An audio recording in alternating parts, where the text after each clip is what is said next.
नमस्कार सबैमा म आज अत्यन्तै खुसी छु एक्साइटेड पनि छु नेपालले विश्वकप खेल्दैछ त्यो मञ्चमा म पनि जाँदैछु यसपालि विश्वकप हेर्न जाँदैछु वाउ सपना के सानो छोटा सपना थियो रेडियो चल्थ्यो रेडियोमा मुख्य समाचारहरू आउँथे खेलप्रतिको लगावले एउटा क्रिकेट फ्यान बनायो नेपाली क्रिकेटप्रति मेरो चासो बढ्दै गयो स्कोर हेर्न मोबाइल बिचबिचमा मोबाइल खोलिदिन्थेँ अनि त्यो ESPN भन्ने एउटा स्कोर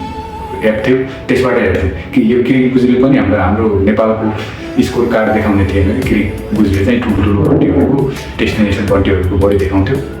14मा हामीले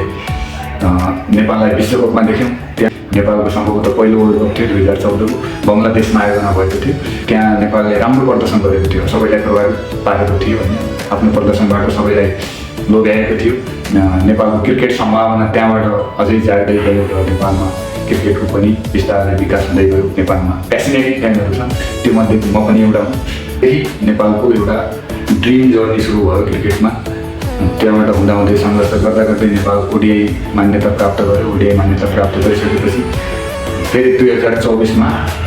कमब्याक गर्यो वर्ल्ड कपमा T20 वर्ल्ड कपमा नेपालले 2024मा कमब्याक गर्यो कमब्याक पछि ब्याक टु ब्याक यो सेकेन्ड टाइम खेल्दैछ समग्रमा तेस्रो चोटि नेपालले विश्वकप खेल्दैछ त्यो विश्वकप हेर्न म पनि जाँदैछु आइएम सो ह्याप्पी त्यो म अहिले पनि कल्पना गरिरहेको छु त्यहाँ कस्तो होला त्यहाँको माहौल त्यो ग्राउन्डमा जाँदा नेपाल नेपाल त्यो भित्र गुन्जाइरहेको नेपाल नेपाल भन्ने साउन्डले कति मन शान्त छ खुसी होला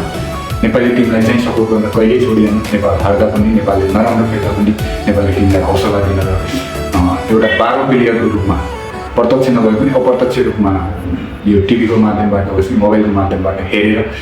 सपोर्ट गरिन्थ्यो अब 12 खेलाडीको रूपमा म स्वयं वानखेडे स्टेडियममा नेपाल भर्सेस इटलीको म्याचको लागि धेरै एक्साइटेड छु र 12 तारिक वानखेडे स्टेडियममा सम्पूर्ण साथीहरूसँग भेट्नुपर्छ सबैले नेपाललाई चियर गर्नुपर्छ र नेपाललाई जिताउन हामीले 12 प्लेयरको रूपमा के कन्ट्रिब्युसन गर्न सक्छौँ त्यो हामी 100% गर्छौँ भन्ने कन्फिडेन्स छ मलाई म त्यहाँ गएर नेपाली टिमलाई समर्थन गर्छु र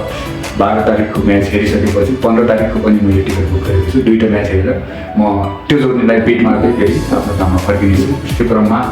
मलाई त्यहाँ विश्वकपसँग हेर्नको लागि पुर्याउन सहयोग गर्ने मेरो घर परिवार आमा बुवा दाजुभाइ दिदीबहिनी र मेरो जीवनसङ्गीलाई धेरै धेरै धन्यवाद घरबाट मिल्दैन तर मेरो घरबाट सबैले सपोर्ट गरिदिएछ त्यो सपोर्टको लागि म आभारी छु र धन्यवाद पनि दिन चाहन्छु मेरो खुसीमा तपाईँहरू रमाइदिनुहुन्छ मलाई त्यसैमा खुसी लाग्छ भन्दै म बिदा हुन्छु धन्यवाद जय नेपाल जय नेपाली क्रिकेट